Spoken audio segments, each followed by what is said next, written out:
Okay na to. Pulido na yan. Pag may kailangan ka pa, magsabi ka lang. Salamat. Eh, ito yung bayad. Ay, hindi. Hindi ako tumatanggap ng bayad. Mabuti pa siguro, itabi mo na lang yan.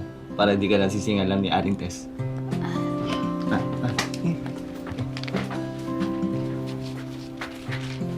Babait pala ng mga tao dito, no? Oo naman, hindi ka pa nasanay. Hindi nila deserve mapaalis dito. Ano yun? Ha? Wala. Ayun mo na yan! Siyempre, no? Oo, grabe subo na ito! Ano, Ron?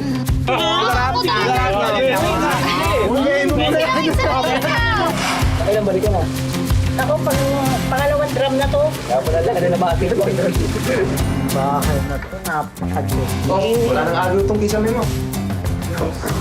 Kulay pula pala to, Josie. Kala ko itim.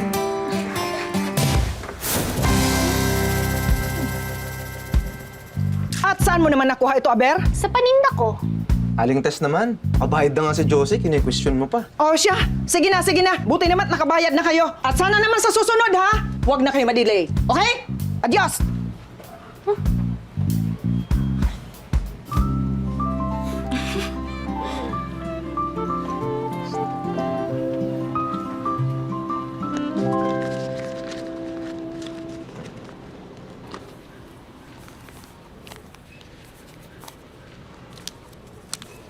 Oh, ba't nasa labas ka pa?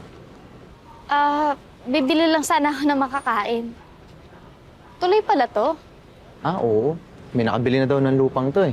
Kaya pinapalayas na tayo dito. Hindi ko nga maintindihan. Tagal-tagal na natin dito. Lolo ko pa lang, dito na nakatira eh. May mga titulo ba kayo dito? Oo. Ay, hindi ko alam. Basta ang alam ko lang, hindi namin alam kung saan kami titira pag pinalis kami dito.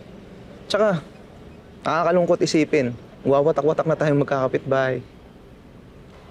So, saan ka pupunta? Ako? Uuwi kami nila nanay, tsaka ng dalawang kapatid sa Mulanay. Oh, bakit ka nalulungkot? Ah, namimiss mo ako, no? Ako, Bessie, sinasabi ko sa'yo, ha? Hindi ka pwedeng magkagusto sa akin. Paano kung nagkakagusto na? Mapipigilan mo pa ba?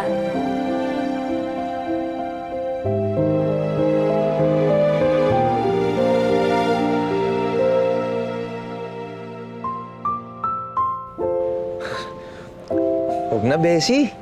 Tsaka di ba, sabi mo sa akin dati nung binasted mo ko, mas magandang ganito na lang tayo. Binasted kita? Oo!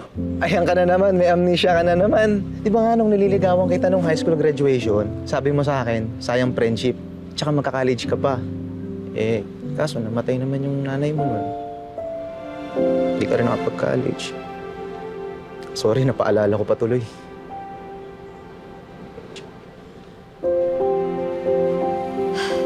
De bale, hindi ako papayag na papaalisin nila tayo dito.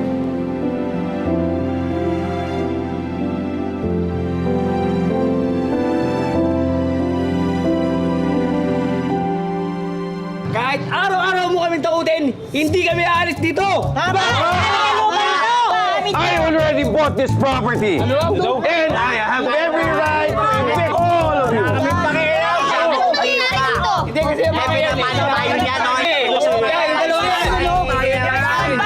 Yung matanggal yan. Wait, aren't you just a driver? How dare you? I am not a driver. Ako ang may-ari ng lugar na ito. And in this site, soon will rise the Dream Star Condominium.